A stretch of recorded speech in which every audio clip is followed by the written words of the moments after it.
Salam əziz şagirdlər, dəyərli biologiya həvəskarları, kanalımızın abunəçiləri və ümumiyyətlə bütün biologiya sevənlər. Bu günlər sizə 8-ci sinifdə elektrokardioqrafiya mövzusu olduğuna görə istədim ki, bu mövzu barədə bir qədər geniş məlumat öyrənəsinlər və insan ürəyinin işi haqqında əvvəlcə sizə danışaq və daha sonra isə kardioqram haqqında danışaq. Çünki biz kardioqrafiya, elektrokardioqrafiyanın nə olduğunu bilməyimiz üçün mütləq ürəyin işi ilə tanış olmalıyıq. Ürəyin işi haqqında müəyyən qədər məlumatı ürəyin işi quruluşu və işi adlı ayrıca bir videoda əslində mən qeyd eləmişdim inşallah.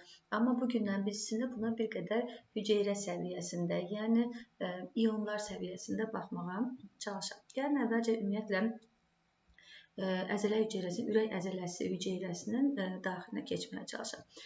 Ürək əzələsində ümumiyyətlə iki cürə hüceyrələr vardır uşaqlar. Bu hüceyrələrdən bir hissəsi deməli tənzimləyici hüceyrələrdir və bunlara deməli pacemaker hüceyrələr deyilir, pacemaker hüceyrələr deyilir. Bir qismi isə kardiak miositlərdir ki, hüceyrənin, yəni ürək hüceyrəsinin yığılmasını həyata keçirən məhz bu 1% hüceyrələrdir. Çünki bu hüceyrələrdə sinir hüceyrələrində olduğu kimi membran potensialı vardır və ürək avtomatizmi deyilən bir şey vardır ki, bu ürək avtomatizmi deməli ürəyin özündən gələn bir siqnal vasitəsilə tənzimlənən bir şeydir uşaqlar və burada iştirak edən hüceyrələr məhz həmin bu deməli kardiak miosit hüceyrələrdir. Gəlin belə çəkək sizinlə əvvəlcə. Deməli bu olsun, deməli bizim boşalmış vəziyyətdə olan kardiak miosit hüceyrələrimiz. Burada bildiyiniz kimi uşaqlar nə vardır? Burada deməli zülallar vardır. Bir hissəsi belə deməli bir-birindən aralanmış zülallardır. Gördüyünüz kimi bu şəkildə çəkə bilərik. Bu deməli hüceyrənin boşalmış halıdır. Bu isə hüceyrənin yığılmış halıdır. Yığılmış halını bir qədər qısa çəkirik. Çünki hüceyrə yığılarkən qısalabilirsiniz ki, və bu zaman təbii ki, bu zülallar bir-birinə neynəyəcək? Bu zülallar bir-birinə təbii ki, yaxınlaşacaq. Və beləliklə də əslində zülalların birinin digəri üzərində bax belə uzaqlaşması, yaxınlaşması, yəni hərəkətin nəticəsində əzəllər yığılır və boşalır. Və əzəllərin belə yığılıb boşalması üçün onlar təbii ki, hardansa bir siqnal almalıdırlar və deməli bu siqnal onların depolarizasiya olmasına səbəb olur. Gəlin sizinlə əvvəlcə belə bir qrafik çəkək uşaqlar. Bu qrafikdə biz sizinlə hüceyrənin xaricində və daxilində olan belə deyək də qradiyenti göstərək, müsbət və ya da ki, mənfi qatlığı göstərək və eyni zamanda deməli zaman keçdikcə bu qatlığın hansı istiqamətdə dəyişdiyini göstərməyə çalışaq. Bura 0 nöqtəsi olsun uşaqlar, 0 nöqtəsi və biz burada millivolt deməli ifadəsindən, daha doğrusu vahidindən istifadə edəcəyik. Hüceyrənin xaricində, bu tərəf hüceyrənin xaricidir, burada deməli müsbət yazaq, yuxarıya doğru, aşağıya doğrusa nə olacaq, aşağıya doğrusa mənfi olacaq. Hüceyrənin xaricində natrium və kalsium iyonları üstünlük təşkil edir uşaqlar. Deməli, burada müsbət 123 kalsium iyonlarının qatılığıdır. 60 müsbət 67 isə nədir? Natrium götürə bilərsiniz. Daxildə isə kalium hüceyrələri deməli daha baskındır. Və deməli siz burada mənfi 92 olaraq kaliumu göstərə bilərsiniz. Natriumdan kalsium isə haradadır? Natriumdan kalsium isə burada yuxarıdadır gördüyünüz kimi və müsbət hüceyrənin xarici və daxili.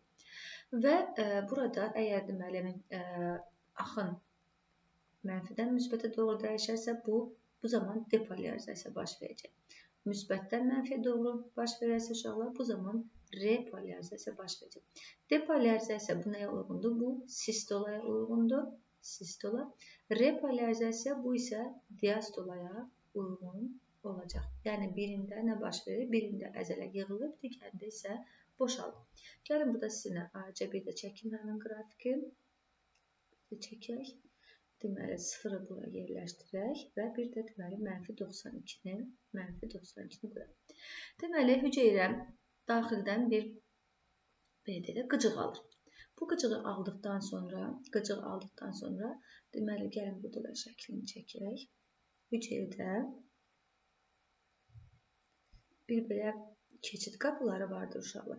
Bəzi yerlərdə bunu boşluğunu göstərir. Keçid qapıları belə qoyaq. Keçid qapıları. Bir də gərginliyə bağlı olan keçid qapıları vardır uşaqlar. gərginliyə bağlı olmayanları var. Bir də gərginliyə bağlı olanları var. Buradan da yenə çəkim. Gərginliyə bağlı olan kanal. Əvvəlcə nə baş verir? Hüceyrə qıcıqlandıqdan sonra nə baş verir? Burada kalium oradadır, kalium daxildədir, düzmüş. Kalium daxildədir, natriumla kalsium isə xaricdədir. Kalium hüceyrəni mənfi eləməyə çalışır, mənfi yönümlüdür. Natrium və natrium isə həmişə hüceyrəni müsbətə yönəldir. Natrium həmişə içəriyə keçməyə can atır, kalium isə həmişə xaricə çıxmağa can atır. Və beləliklə hər şey kaliumun xaricə çıxmağa başlaması ilə başlayır. Kalium xaricə çıxdıqdan sonra bu, belə deyək, burada göstərdiyimiz mənfi 92 mikrovolt bir qədər qalxır, olur mənfi 90. Mənfi 90 və bir müddət bu şəkildə davam edir. Buraya yazın mənfi 90. Bir müddət mənfi 90 millivolt olaraq davam edir. Daha sonra bu bir qədər belə davam elədikdən sonra həmin bu keçid kanalları dediğimiz, keçid bölgəsi dediğimiz bölgə var ki, bu bölgəyə eyni zamanda nə deyirlər uşaqlar? Gap junction deyilir. Junction deyilir. Və buradan artıq natrium başlayır içəriyə daxil olmağa. Həm natrium daxil olmağa başlayır, həm də eyni zamanda bir qədər kalsium daxil olmağa başlayır. Hər ikisi içəriyə daxil olmağa başlayanda təbii ki, qradiyent daha doğru dəyişəcək, müsbətə doğru dəyişəcək. Çünki içəriyə müsbət nələr daxil oldu? Müsbət ionlar daxil oldu. Təxminən mənfi 70 mikrovolta çatanda, burada nə baş verir? Artıq bu, bayaqların bağlı olan gərginliyə həssas voltaj qapılı dediyimiz natrium ionları açılır və içəriyə sürətlə natrium keçməyə başlayır. Natrium keçməyə başladıqda, natrium deməli içəri keçməyə başladıqda bu daha da artır və gəlir müsbətə çatır. Müsbət hardasa deyək də, müsbət 20 millivolta çatanda natrium qapıları yeni təzədən bağlanır. Həssas olan, yəni gərginliyə həssas olan natrium qapıları bağlanır. Belə olduqda artıq bu dəfə kaliumu xaricə çıxardan həssas qapılar açılır və kalium başlayır hara çıxmağa? Kalium başlayır xaricə çıxmağa. Kalium xaricə çıxmağa başlayır. Kalium xaricə çıxmağa başlayanda bu əyri bir qədər hara düşəcək? Aşağı. Çünki nə baş verir? Kaliumun çıxması bu mənfiyə doğru dəyişdirir hər şeyi. Membran potensialını mənfiyə doğru dəyişdirir. Bir qədər azal, təxminən 5 millivolta çatanda digər burada olan deməli, qapılar açılır, voltaj qapıları açılır. Bu voltaj qapıları isə kalsium qapıları düşürlər və içəriyə nə daxil olmağa başlayır? İçəriyə sürətli şəkildə kalsium daxil olmağa başlayır. Kalsiumun axışı tez bir müddətdə kəsiləcək. Niyə kəsiləcək uşaqlar? Çünki kalsium təkcə xaricdən gəlmir. Hüceyrənin daxilində bir kalsium torbası deyilən bir torba var. Torba da demək olarsa buna, yəni belə bir retikulum deyirlər uşaqlar, kalsium retikulumlar. Deməli, bu torbada kalsium var. İçəriyə kalsium daxil olmağa başlayan kimi, burada qıcıqlama yarar və buradan başlayır hüceyrəyə, o torbadan başlayır hüceyrənin daxilinə kalsium ötürülməyə və bu zaman artıq tez bir müddətdə nə olacaq? Tez bir müddətdə bu kalsium qapıları bağlanacaq. Amma kalsium qapıları bağlanmazdan öncə nə baş verir? Gördüyünüz kimi kalium burada nə edir? Kalium burada xaricə çıxır. Kalium xaricə çıxarkən bir qədər nə edir? Bir qədər azaltdı. Gördüyünüz kimi əyrini. Amma daha sonra kalsium çıxmağa başladığında bu ikisi bir-birini nədir? Tənzimlədir. Çünki kalium mənfiyə doğru dəyişdirir, kalsium müsbətə doğru dəyişir. Biri deməli bunu yuxarı qaldırmağa çalışanda, biri aşağı salmağa çalışır. Ona görə də bu sabitləşir. Sabitləşir və burada gördüyünüz kimi bax belə düz xətt alınır. Bu alınması nə üçün vacibdir? Bu ürəyin belə deyək də mədəciklərinin depolarizasiyasına uyğun gəlir uşaqlar. Depolarizasiyanın burada uzanmasının çox böyük əhəmiyyəti var ki, ürək qanı rahatlıqla nə edə bilsin? Rahatlıqla damarlara ötürə bilsin. Və bundan sonra kalsium qapıları nə edəcək? Voltajlı kalsium qapıları bağlanacaq, kanallar bağlanacaq və yaxud da ki, gərginliyə həssas olan kalsium kanalları bağlanacaq və kaliumun çıxışı isə hələ də nə edir? Kaliumun çıxışı hələ də davam edir. Kaliumun çıxışının hələ də davam eləməsi nəyə səbəb olur? təzədən bax bunun aşağıya belə deyək də əyilməsinə səbəb olur. Yəni yenidən potensial nədir? Membran potensialı mənfiyə doğru dəyişdi. Mənfi 90'lara qədər bu nəyəcək? Bu davam edəcək. Və bundan sonra artıq nə başladı? Dincəlmə potensialı başladı. Yəni hüceyrə öz əvvəlki vəziyyətinə qayıtdı. Və bunun dincəlmə vəziyyətində artıq bayaqki durum nə idisə, yəni kalium içəriyə qayıtmağa başlayır, kalsium isə hara çıxmağa başlayır. Kalsium və belə deyək də natrium ionları isə xaricə çıxmağa başlayır. Bu da nə cür baş verir? Bunlar hamısı dincəlmə zamanı baş verəcək. Yəni artıq hüceyrənin öz əvvəlki qaytarması belə deyək də dincəlməndə baş verəcək. Bu zaman demək burada bir pompa var, tutaq ki, həmin pompa ATF hesabına işləyir. ATF hesabına işlədiyinə görə, deməli, buradan xaricə başlayacaq nə çıxmağa? Başlayacaq natrium çıxmağa. Məsələn, tutaq ki, 3 dənə natrium çıxır, eyni zamanda 2 dənə kalium buradan yenəcək, 2 dənə kalium buradan qayıdacaq geriyə. Və yaxud da ki, belə deyək də, buradan eyni zamanda kalsium çıxmağa başlayacaq xaricə, kalsium çıxmağa başlayacaq. Bu da ATF sərf edən bir pompadır, uşaqlar. ATF sərf edən bir pompadır. Bu pompadan çıxacaq və daha sonra eyni zamanda bir kanal da var ki, orada natriumla kalsiumun yer dəyişməsi başlayır. Bu artıq enerji sərf eləməyəcək. Və burada deməli daxilə doğru keçəcək, daxilə doğru natrium gələndə xarici doğru da kalsium çıxacaq və beləliklə də hüceyrə öz əvvəlki deməli ion qatılığını əvvəlki vəziyyətdə bərpa edəcək. Bütün bunların hamısı niyə yazılmış olar? Çünki gördüyünüz kimi burada depolarizasiya və repolarizasiya bunlar hamısı nəyə uyğundur? Deməli, qulaqçıqların və mədəciklərin yığılmasına uyğun olan proseslərdir. Ona görə biz sizinlə bunu bu mərhələdən başladıq. Daha sonra deməli biz burada sizinlə gəlin fazaları qeyd edək inşallah. Baxın, bu deməli əvvəlcə nədir? Bu sıfır fazasıdır.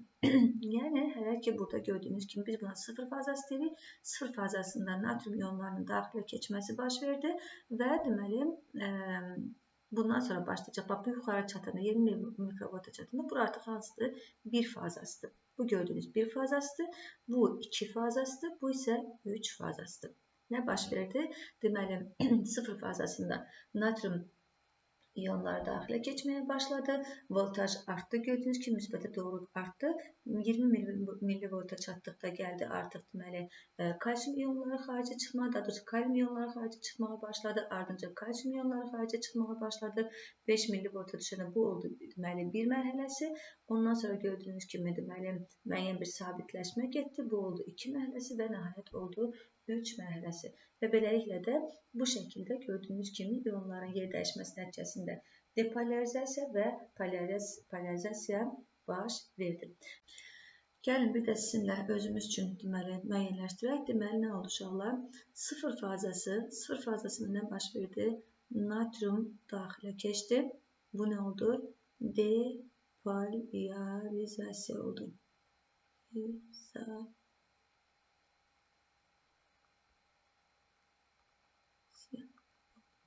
İkincisi bir fazasıdır. Bir fazasında nə baş verdi? Bir fazasında kalium ionları xaricə çıxmağa başladı. Nə baş verdi? Repolarizasiya. İki fazasında nə baş verdi uşaqlar? İki fazasında kalsium ionları yenə də daxilə keçməyə başladı. Və eyni zamanda bu nə belə poza durur? Eyni zamanda kalium ionlarının xaricə çıxması nə baş verdi? Sabitləşmə baş verdi qrafikdə. Yəni burada nədir? Burada artdı. Burada bir qədər deməli, burada bir qədər azaldı. Burada sabitləşmə baş verdi gördüyünüz kimi. Və faza 3 son nədir? Son repolarizasiyadır. Son repolarizasiya nəyin hesabına baş verir? Son repolarizasiya onun hesabına baş verir ki, deməli, yazdıqlarım niyə pozulur görürsən burada? Onun hesabına baş verir ki, kalium ionlarının xaricə çıxışı hələ də necədir? Baskındır, üstündür və kalsium ionlarının çıxışı dayanıb, natriumun daxilə keçməsi dayanıb, amma kalium ionları hələ də xaricə çıxırlar və nəticədə o nə edir? O membran potensialını mənfiyə doğru dəyişdiyinə görə əyri nə edir? Əyri aşağı düşür. Yəni hara qayıtdı? Deməli, mənfi millivolta 90 millivolta qədər qayıtdı və qayıtdı və deməli dincəlmə potensialına qayıtdı.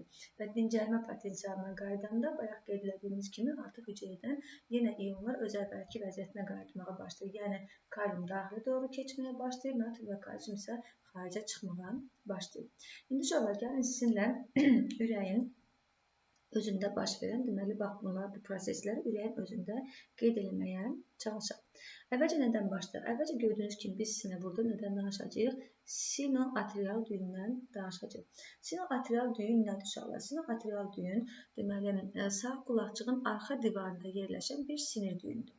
Həmin bu sinir düyünündə oyanma baş verdikdə, deməli, nə qədər ki, bu oyanma baş vermir uşaqlar, bu membran potensialı yaradır.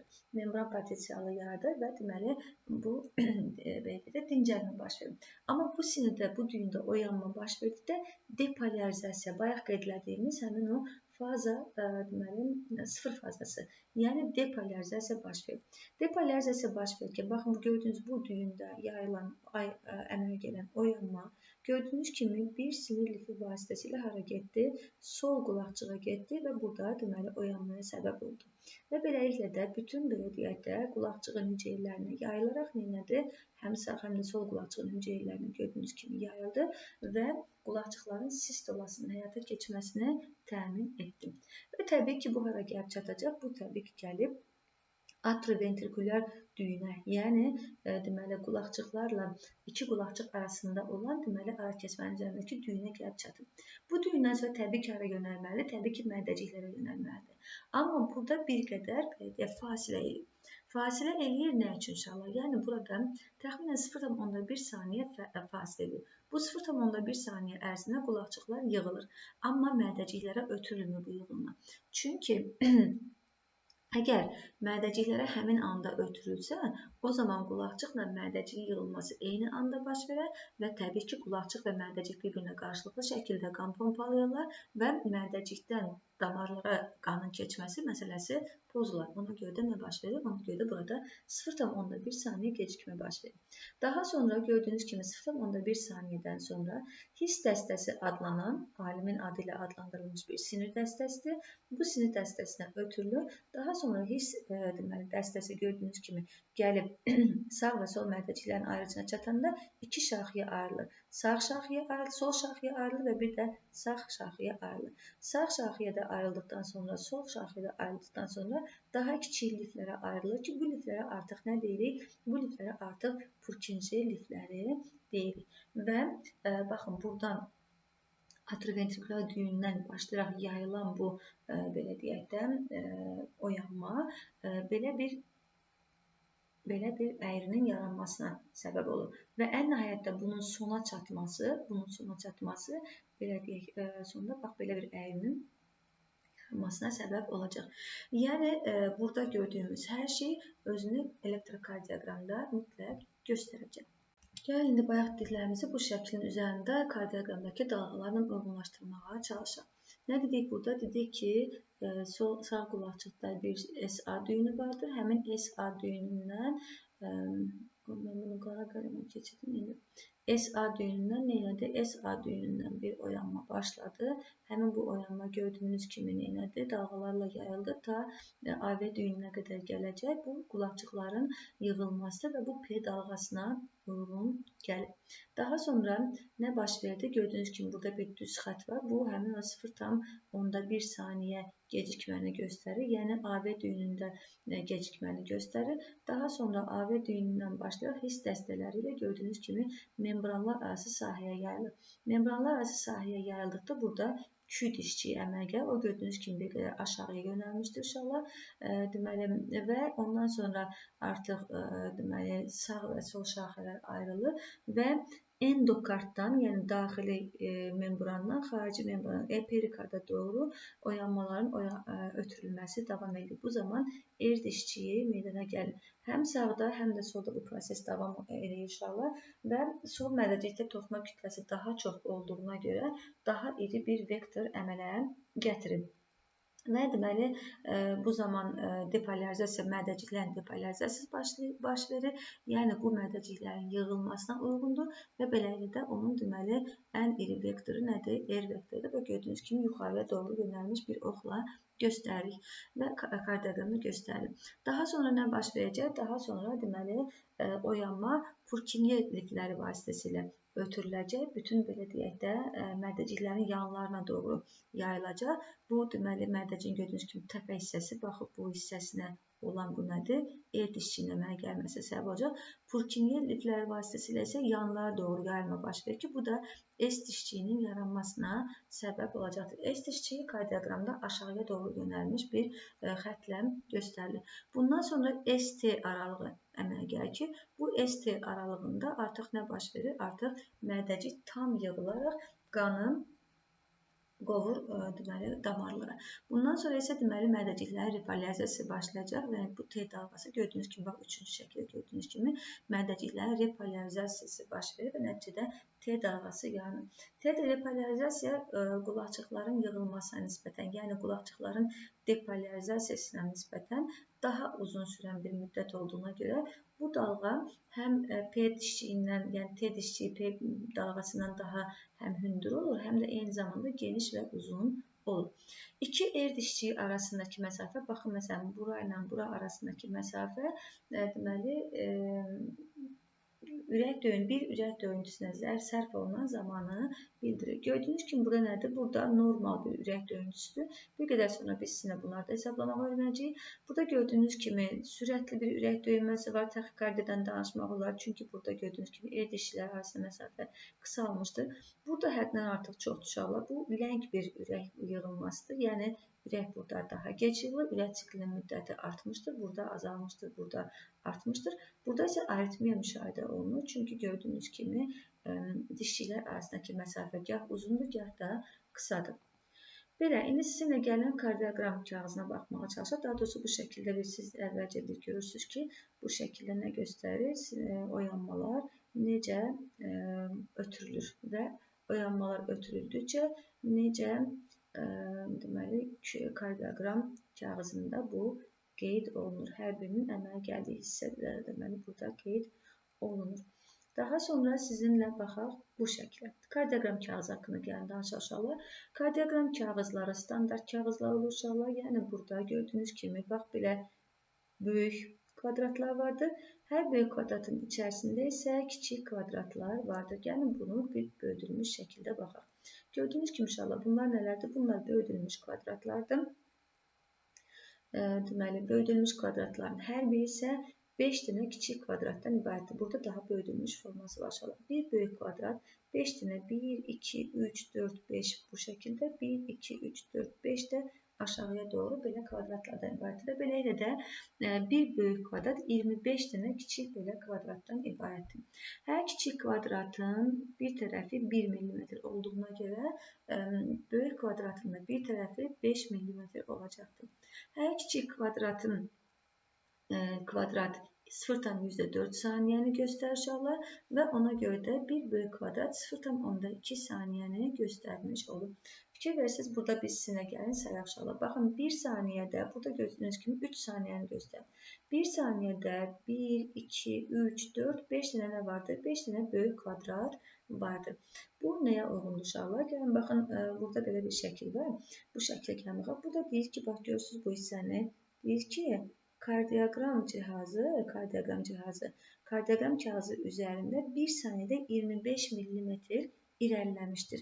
1 saniyədə 25 mm irəliləmişdir. Bu nə deməkdir uşaqlar? Gəlin hesablayaq. Əgər 1 saniyədə 25 mm irəliləyibsə, deməli 1 saniyədə 5 dənə böyük kvadrat vardır. Böyük kvadratı çəkmişdir. Aydındırmı? O zaman 60 saniyədə 60-ı vuruq 5-ə və tapırıq ki, 300 dənə böyük kvadrat çəkilir. 1 dəqiqədə kardioqram cihazı 300 dənə belə böyük kvadrat boyda sahəni çəkir uşaqlar. Bu 300 rəqəmi standart bir rəqəmdir və bu sonraki hesablamalar zamanı bizə lazım olacaqdır.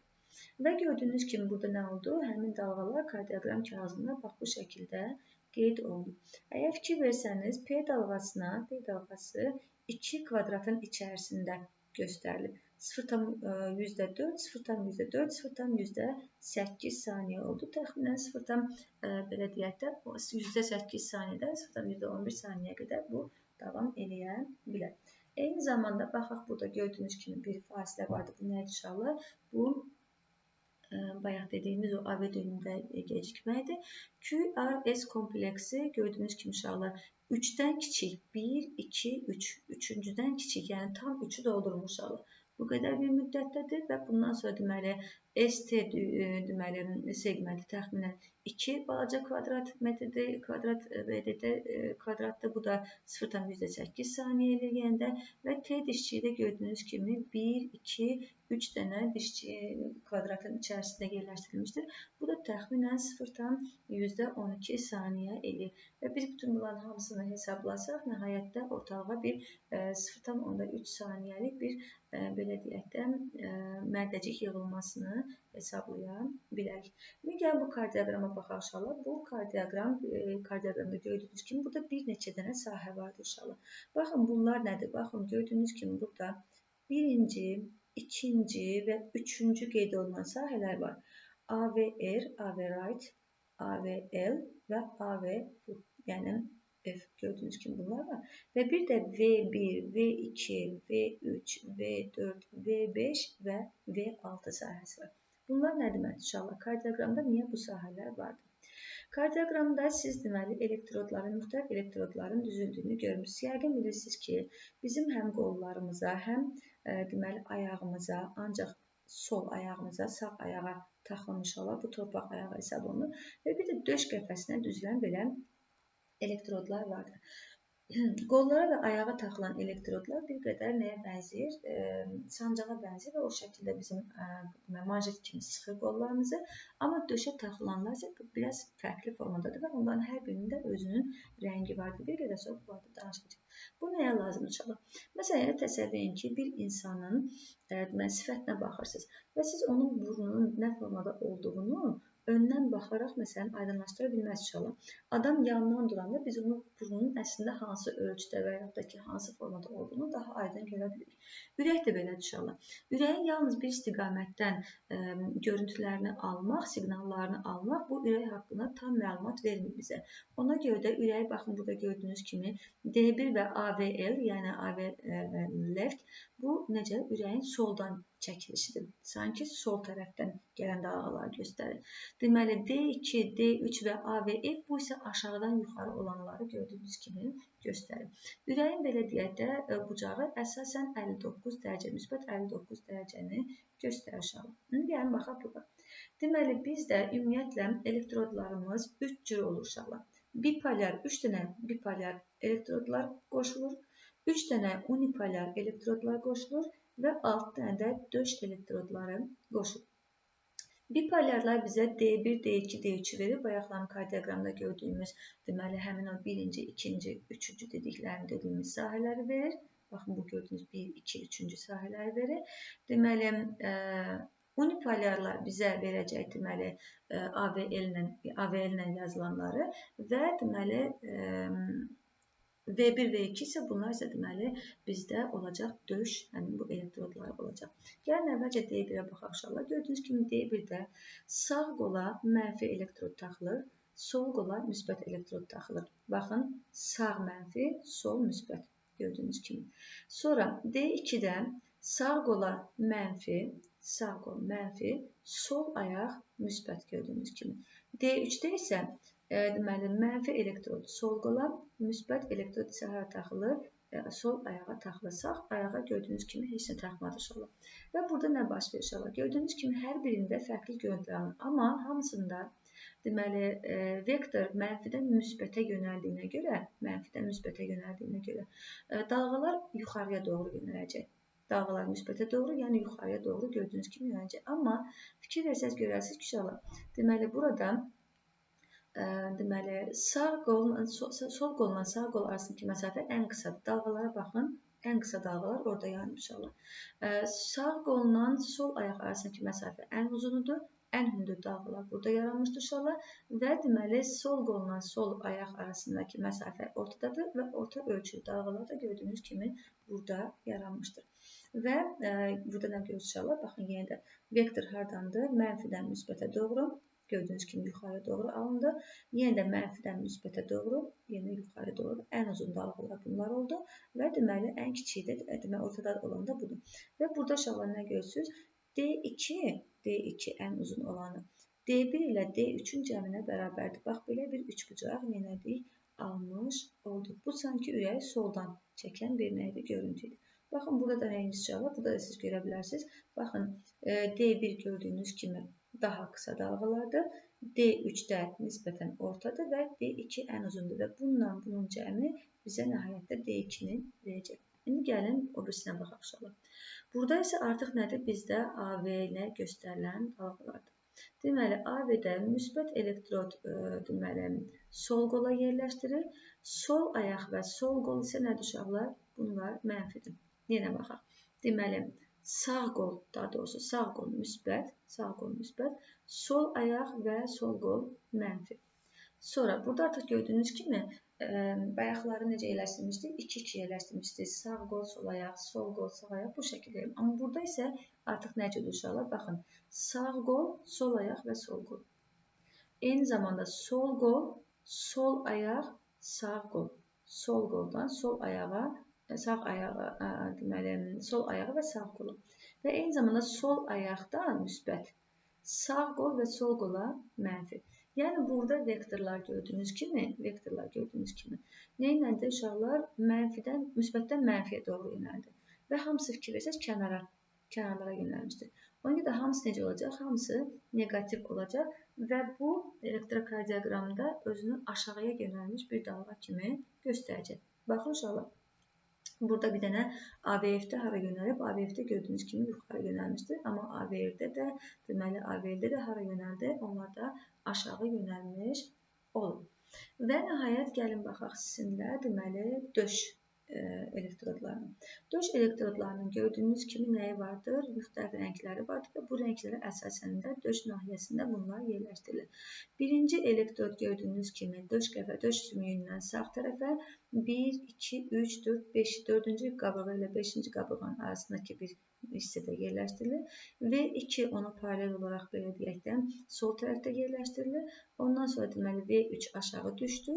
5-ci qabırğanın üzərindədir artıq. V4 5-ci ilə 6-cı qabırğanın arasında və V5 və 6 yenə də bir qədər yuxarı qalxdı və döş qəfəsinin tamamilə sol hissəsinə qədər gördüyünüz kimi gəldi. Bu ürəyin döş hissədən, üst hissədən görünən siqnallarını deməli verəcək. Və burada deməli variantlara baxsaq, dalğalar necə düşürlər? V1 və V2 mənfidir. Gördüyünüz kimi dalğalar hara yönəlib? Aşağı yönəlib. V3-də və V4-də dalğalar, daha doğrusu V4, V5 və 6-da dalğalar deməli müsbətdir, yuxarı yönəlib. V3-də isə gördüyünüz kimi V3 burada bir qədər VD-də balanslaşdırılıb. Yəni həm yuxarıya doğru dalğalar var, həm də aşağıya doğru dalğalar gördüyünüz kimi vardır. Bu bizim deməli elektrokardioqramda gördüyümüz həmin bu dalğalar. Və bu dalğaların hər birinin nə cür olması artıq belə deyək də bu müəyyən xəstəliklər haqqında və ya da ki, ürəyin normal işləməsi haqqında məlumat verir. Təbii ki, biz bu günlərin hamısı haqqında danışa bilmərik inşallah. Bunu yenə deyirəm, bu ayrıca bir elmdir və bunu həkimlər xüsusi olaraq ixtisaslaşırlar, öyrənirlər. Biz ümumi bir neçə məlumatı, tibbi məlumatı qeyd edirik. Yüksək P dalğası, baxın P dalğası görürsünüz inşallah, yəni heç bir kvadratı doldurmur, aşağıdır. Yüksək P dalğası qulaqcıq genişlənməsinə işarədir. Yüksək R dalğası 8, 1, 2, 3, 4, 5, 6, 7, 8. 8 kvadrat olmalıdır, amma maksimum 27 kvadrat olmalıdır. 27 kvadratdan yuxarı qalxırsa, bu mədəcik genişlənməsi haqqında bizə məlumat verir.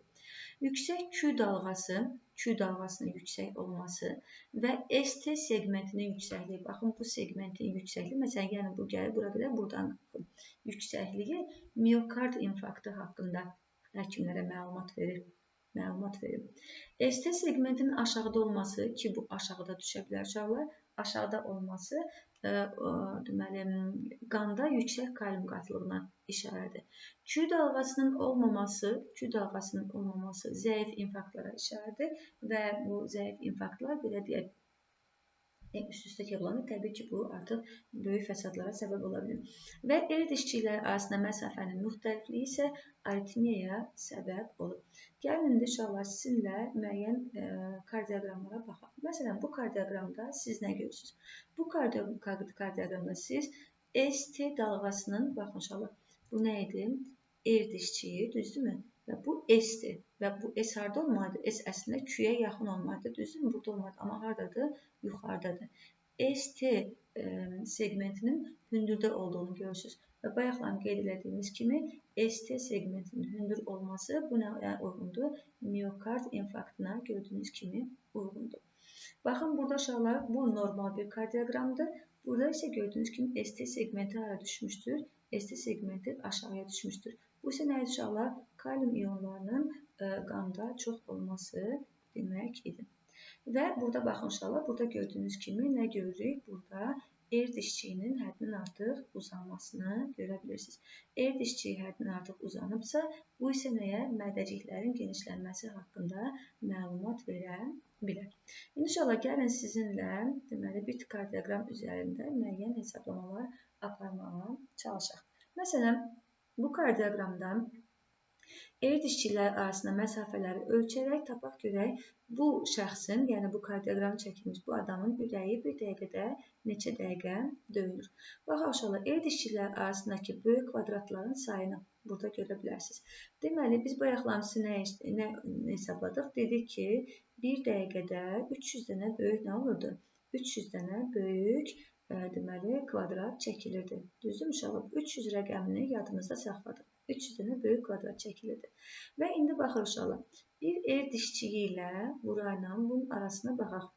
1, 2, 3, 4 dənə nə var? 4 dənə kvadrat var. 1, 2, 3 və 4 dənə kvadrat var. Bu demək ki, deməli, ikisi arasındakı məsafə bu qədər. 300-ü neçəyə bölürük? 300-ü bölürük 4-ə və tapırıq ki, bu ürək bir dəqiqədə 75 dəfə döyünmüşdür.